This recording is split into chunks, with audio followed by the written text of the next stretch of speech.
Okay, it is recording. So welcome everybody to the Signal 88 training.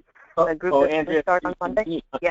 I'm sorry. Can you hold it 1 second? Let me get on to the my. Okay, everybody. Once again, welcome to the training call for Signal 88, and we appreciate you helping with this group that's basically call center. And we're going to the training should be fairly straightforward, as we're just going to be assisting to enroll medical on this group. So first, though, I'm going to have Justin share about the group and the dynamics of the group so you can understand why we're doing this the way we're doing it. Go ahead, Justin. Okay, well, thank you, everyone. Appreciate all your help, as usual, with enrolling my clients. Colonial does an excellent job. So some background on the group. This is a security company. It was started just over a year ago with 3 employees. Now they're over 100, and they're slated to double in size. Signal 88 is a franchise type of security company headquartered back east. The Signal 88 security that you'll be enrolling is located just in California, with most of their employees in Southern California, but also up in the Bay Area. Now, this is the first year that they will be offering health insurance to their employees because they have to comply with Obamacare on January 1st. The client selected Kaiser. The owners have Kaiser, so they're very familiar with it. It's a very easy process. We're only offering 2 HMO plans this year, and the employer is asking for the maximum contribution. So, would you like me to continue, Andrea, or to go over the plans, or what's next? Let me we'll go through for a little, let me go through my guide a little bit, and then we will, when we get down to the core medical information, I'll have you share about the plans then. Okay. And this one, like you could tell everybody from the way Justin was describing where the employees are, that's the reason why we are having to do this call center. They do not all come to a central location to work. So they've all been given instructions on calling in, and your numbers are listed in the flyer that they get. But I've also given you the list of employees and divided them up so that you can make outbound calls, so we can try to get all these employees taken care of in the 3 days that we're doing this enrollment, the 7th, 8th, and 9th. Andrea, is a new group. Yeah. do you want me to touch now on the outbound call side and how we're going to segment that, or do you want me to wait? Yeah, let's go ahead and do that now. Should I pull up the flyer? Well, you can't. Well, I don't need the flyer for this piece, but okay, you can pull it up if you want to. So here's the scoop, everybody.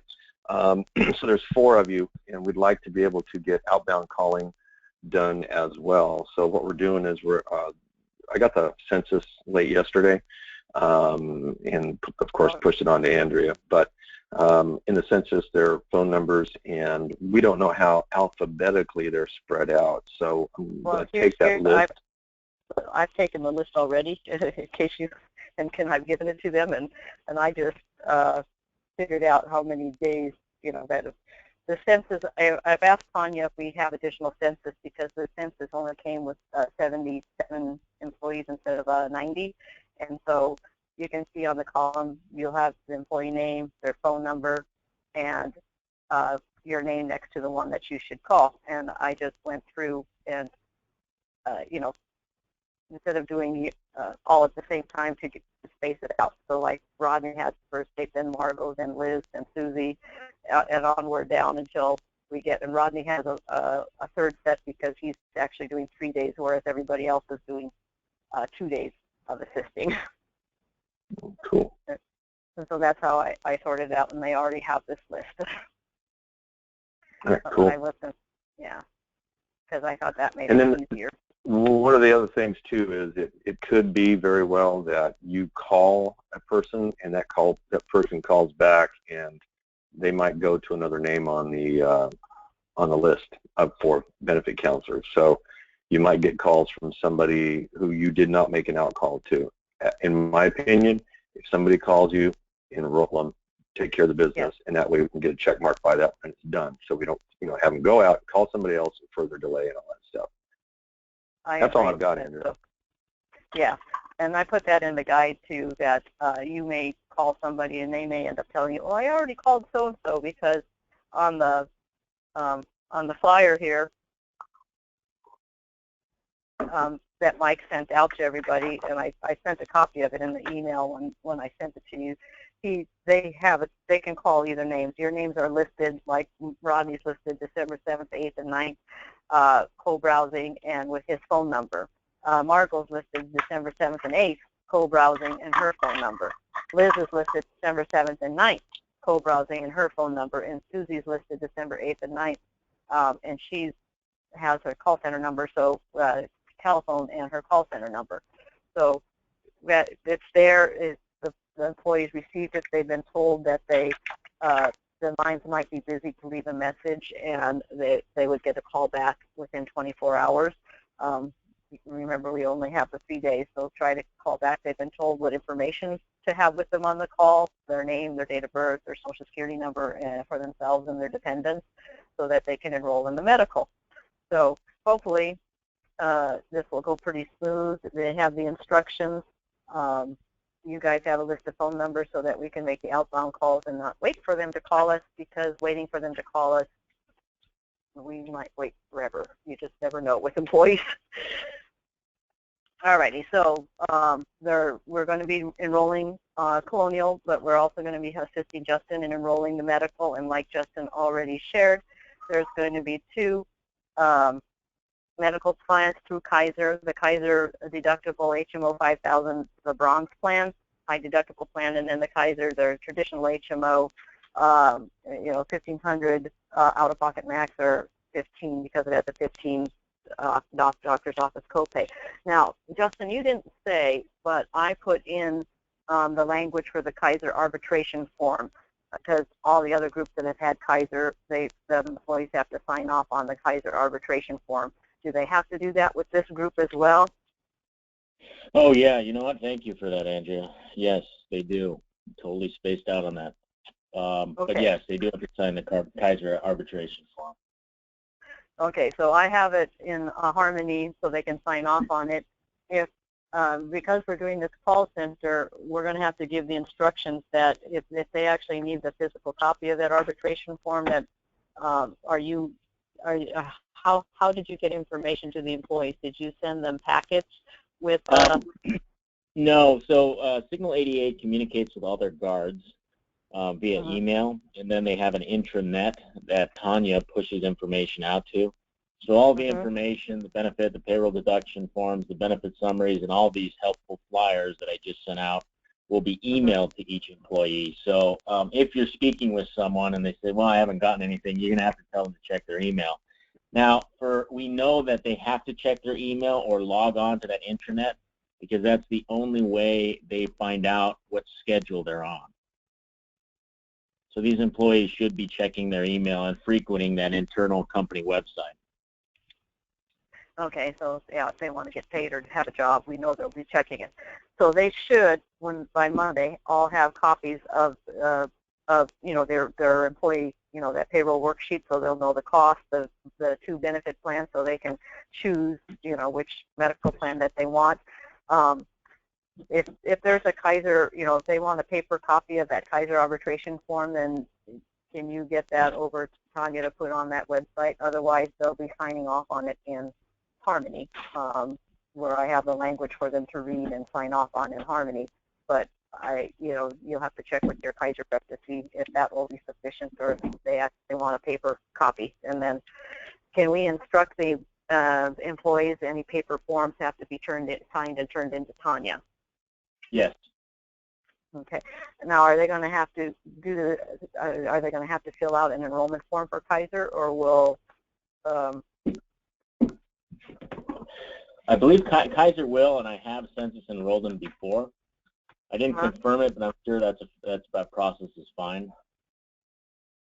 Yeah, double check that, because if there is a enrollment form that needs to be filled out, then Tanya will have to put it on that site, and we'll have to give the instructions for them to fill it out and turn it in. Kaiser is just one of the more, as I'm sure you know, Justin, one of the more difficult carriers to work with. So you'll have to be, get quite specific from your carrier, so that we know exactly what forms, what the benefit counselors need to tell the employees. Right now, we're going to capture the arbitration information in Harmony unless you instruct us differently, and we'll tell them that they need to fill out the one that they, get through their email and email it back to Tanya or fax it back, however they want to do that. So those are the only two, core things that are going to be in Harmony right now. I have the arbitration form to do first because the last group that I did Kaiser with, they insisted that the employees read and sign off on the arbitration form before they signed up for a plan, because that's how the Kaiser people wanted it. So I just set it up the same way. Perfect. Thank you. All righty. So on this one, just like we usually do when we're doing it, because this is the first time they're offering medical. If they are declining medical, I have it set as mandatory to collect the opt-out details so that we, Justin knows the reason why. Well, I've tried to delete all the information for filling out applications since we're not going to be sitting down one-on-one with them. But if if we end up having to do the Kaiser application, just instruct the employees to fill out every page and sign and get it back to Tanya, and I'll send further instructions on that once Justin clarifies with his Kaiser person. And the rates, I sent you all the, Justin, it's always good. You have the rates, the biweekly pay sheet, so it's pretty clear, how much it's going to cost the employees. They're paid 26 times, and the cheapest plan, of course, is going to be the high deductible HMO one, the Kaiser, the bronze one that's being offered. So it's within their, that it's part of the, part of it complies with the Affordable Care Act, so it's one that they can afford. And it's nice that the company is offering it this year. And since it's Kaiser, I know there's a lot of Kaiser up north as well, so they shouldn't have any problem finding a Kaiser facility or a Kaiser doctor wherever they're at. So I'm going to jump down, and since it's the most important piece, and Justin, if you can talk about the difference between the two plans. I have the basics in here in the enrollment guide, but I can pull up the plan summaries if you want me to. No, I think all the counselors are probably pretty familiar with benefit plans. I'll just go over the highlights of the plan. So as Andrea mentioned, there's two plans. One has a deductible HMO plan, and the other is more of a standard HMO. So we're dealing with a base and buy-up option here. The employer, as I mentioned earlier, this is the first time he's rolling out benefits.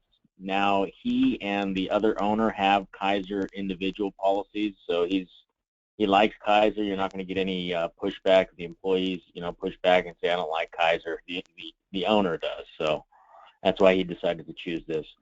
Now, the plans being offered, that high deductible option, is about as skinny of a plan that you can offer your employees while still being Obamacare compliant.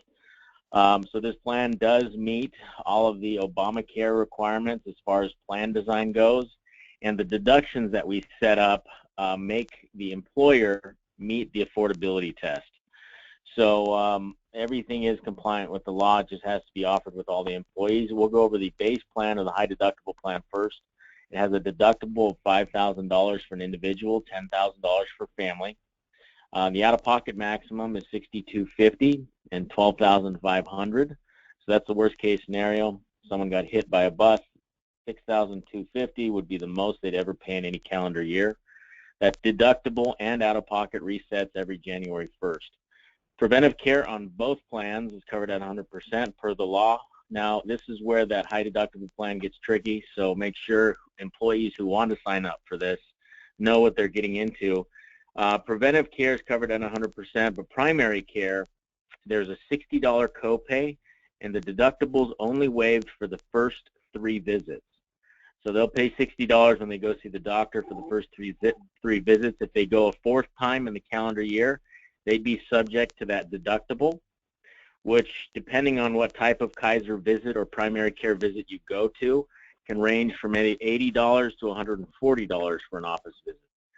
Now, specialists, once in an HMO setting, they have to be referred to a specialist, so they have to go to that primary care and then be referred to a specialist. That $70 copay for specialists is not waived, so they'd be paying basically the cost of that specialist office visit.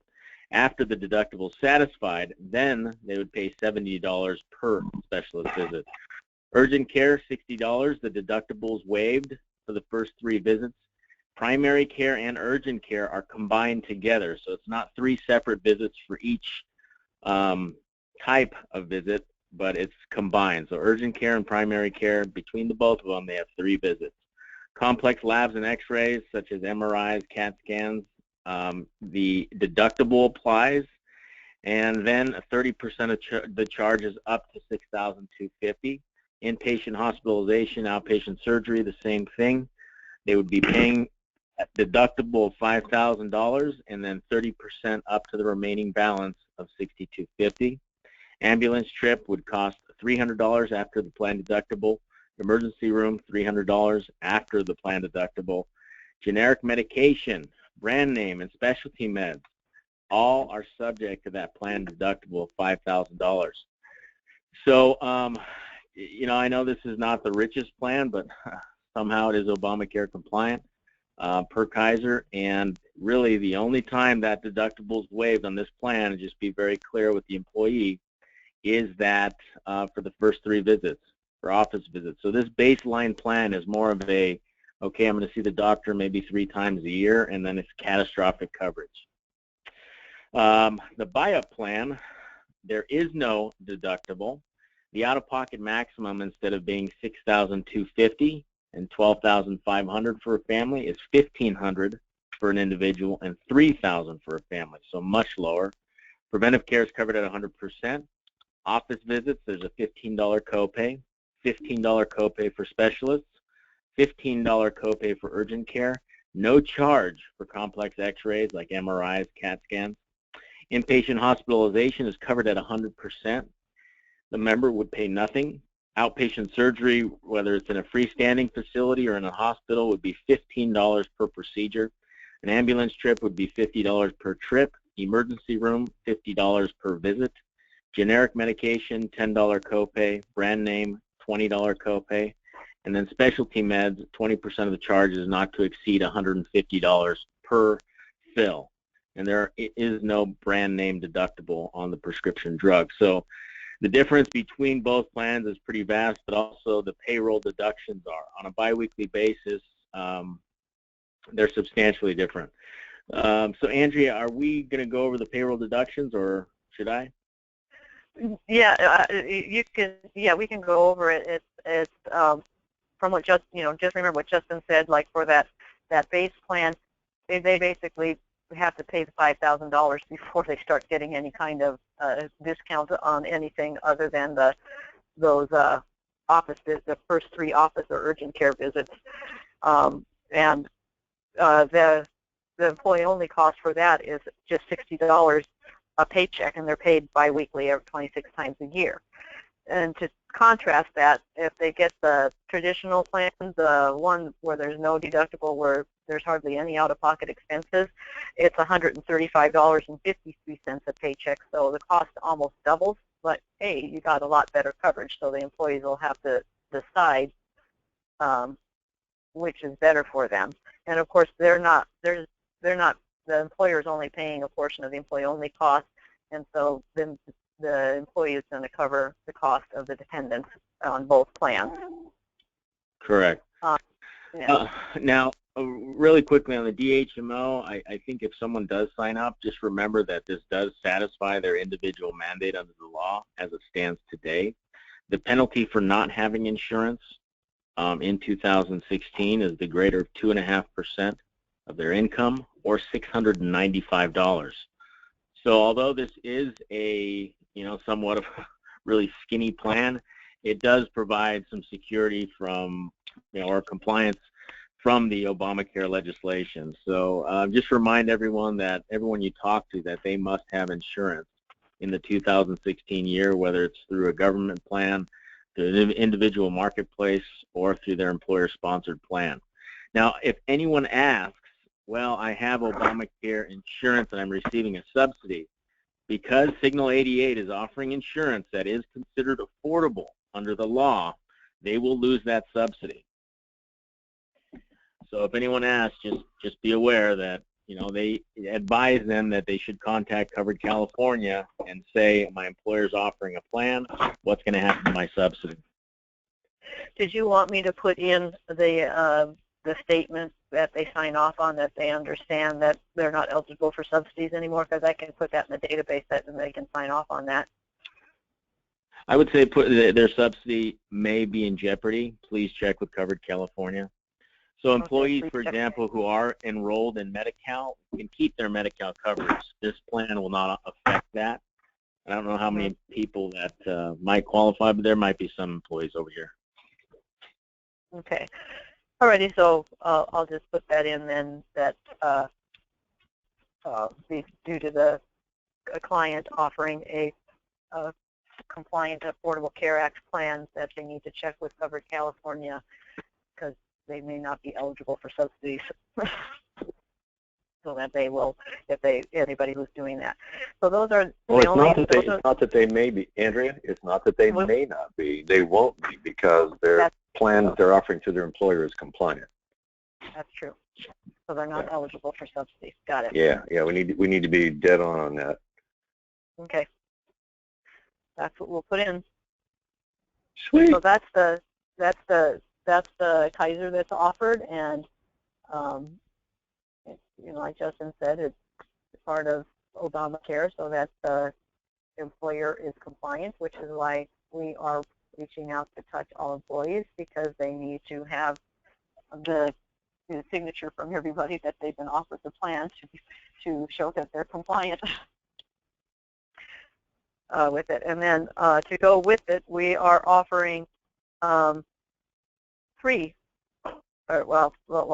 Colonial plans: the accident, disability, and our life plans. So I guess technically more than three, but I was lumping all the life plans under one. We're offering for the accident plan, we're offering preferred or premier with health and the off-the-job spouse disability rider. And our disability plan, we're offering off-the-job disability. The client wants us to cap it at 25%. And this company does have a B-risk, so there's not going to be any 0-day eliminations or 24-month duration periods, but we don't usually sell 24-month duration periods anyway. And they're and it's capped at $4,000 max. And then we're offering their term life, whole life, and universal life. Now, Mike, I thought I saw an email. Did you get in touch with Wayne? Right now there's a 12 months of employment. They have to be employed for 12 months to be offered any of our Colonial plans. Were you able to get that reduced at all? Well, I've written to him and I gave him all of the reasons, and I have little doubt that he'll remove the 12-month date of employment guideline. Seriously, there's too many new employees, you know, for them to have a full complement of. Too many people don't meet the 12 months because there's new hires. So I've asked him to lift it. And besides that, we did Pacific Protection Services, and it was a security company, and we did not have a 12-month date of employment guideline on that case. Yeah, it's weird that they do it on some and not on others. It must have been how it was phrased in the welcome call or something. Alrighty, so right now I have it set that for 12 months, and so it won't show if the date of hire is less than 12 months. And hopefully early Monday morning I'll go in and change that. But right now that's how it's set. So if you don't see Colonial and the employee is close to 12 months, I would just change the date of hire a little bit so it shows up until we get the approval from Wayne, and then I can go in and change that information. And then we're offering our life products, the term life, the whole life, and the universal life. Mike, did you want to talk about it? Any about the products at all? When you're talking about because you had. I had what? No. Okay. No. You were going to say something. I have a question. I have a question. This is Margot. Hello? Go ahead. Go ahead. Mm-hmm. Okay. So if no benefits will be offered less than 12 months, or just a disability, I got lost there. No, All right, so here's the deal. Are you going to do it, Andrew? Yeah, right now, because it's a B risk, it's a special market one, there's a 12-month guideline on all benefits, not just disability, all benefits. Got it. And so that's why Mike is going to talk with Wayne, because you know, this is a fairly new company, so we want to have that waived. Got it. Yeah. And we just completed the welcome call, and as you saw, I was just doing this database last night, and so I did discover that. And so last night, I emailed Mike saying, "Hey, you need to get on the phone with Wayne, please." And I really don't have any doubts about him lifting it. You know, if you take a look at the fact that it's new organization, a lot of new hires, the fact that we're doing core enrollment services, it's mandatory. Every employee has to call in. We've got 3 different life insurance packages that are on board, which is a high retention, high persistency. You know, that's the perfect setup for, oh yeah, sure, no problem. And I asked him just for a straight B risk on disability, no other restriction. Yeah, so that would be good. And so I'll get that changed as soon as we get confirmation on Monday.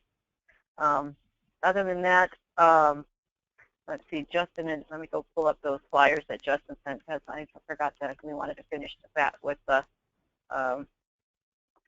because Justin just was able to send some more information, and so he sent some informative flyers, and I will send them over to everybody. Let's see.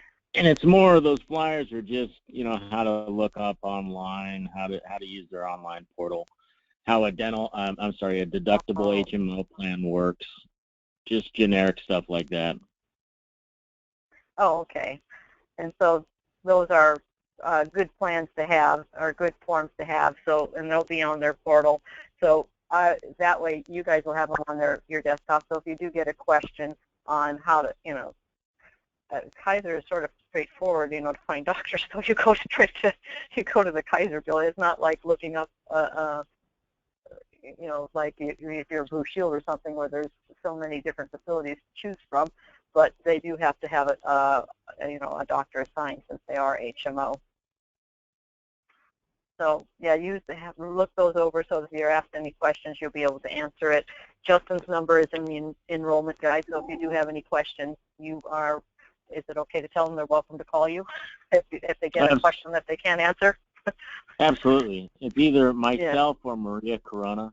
If I'm not in the office, Maria will be able to help. But any question that you run into that's somewhat stumping you, just refer them to us and we'll help them. Perfect. So Maria this time, not Randy? Correct. I will. Okay, I'll be sure to write Maria's name in the guide too then, so that we have that. Other than that, you've been given the list of employees to call, so please, you know, start the calls on Monday. And like Mike already shared, you may, after you call, get a response that the employee already called one of the other benefit counselors and enrolled already. So just say thank you and move on to the next name on your list. And the same, just if you get a call from somebody that is not on the list of employees that you called, well, you're just going to help whoever calls in to your number. You're not going to say, oh, wait a minute, you're supposed to call so-and-so. We're just going to help whoever calls in that calls in on your number. That's just the most efficient and quickest way to get it done. And then regarding the Kaiser arbitration form, I gave a complete form to you, but the language is in the benefit in Harmony. Read it out loud to the employees so that they hear that language before they select the option, so that yes, they've read it and they understand, you know, that they understand that their electronic signature works just like a wet signature, and that and the other option is that they're not choosing to enroll in Kaiser. So everybody's going to be forced to do the arbitration page, and so they either choose that they've read and understand it, or they aren't going to purchase a Kaiser plan. Now, any paperwork that needs to be completed, like I'll update you when Justin tells me about the Kaiser forms. You're going to instruct the employees that any paperwork that they get via email is turned in direct to HR, to their HR department, to Tanya. And let's see, can you think of anything else, Mike? No.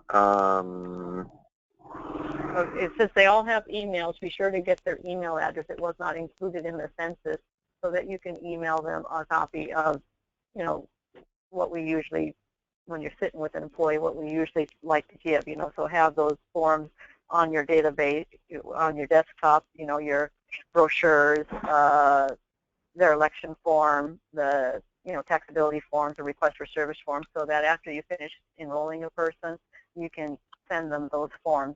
And you can, you know, if they say that they haven't received or seen the summary of the Kaiser plan that they want, you know, include a copy of that Kaiser plan summary and send it to them as well. So since you're going to be emailing everything to them, so what we would usually be, you know, handing them, because when we sit next to them, you're going to have to email to them, and so be sure to get the email address and put it in Harmony so that we can return a updated profile list to the group when we're done with the enrollment. And Andrew, you covered what were, or maybe I missed it. You covered what they're sending back to the employees for enrollment election forms and how and all that. That's what we or did I miss that? Yeah, okay. Admittedly, I'm doing two things at one time, so yeah, you're driving the call, so I'm kind of taking care of some other stuff. I'm being bad. Yeah, we just talked about that. So yeah, I'm covering it. So does anybody have any questions about any of the colonial plans, any of the procedures with this group? We have Justin on the phone. Any questions for Justin on any of the about Kaiser or anything? Because now it's your chance. Yep. Okay. Otherwise, we thank you for being part of this, and we. You know, that all the employees have been given all the instructions, and it should go well. And I will send any updates out to you on Monday. And thank you for being on the call. Thank you. All right. Thank you. All Thank right. you, everybody. Thank you for doing this on a Saturday. And I apologize for it being taking up part of your Saturday. All right. Thanks, Right, Andrew. cool. I'll get back to those Kaiser options. Okay. Thank you. All right. Appreciate it. Yeah. All right. And hey, Justin, Bye-bye. Justin.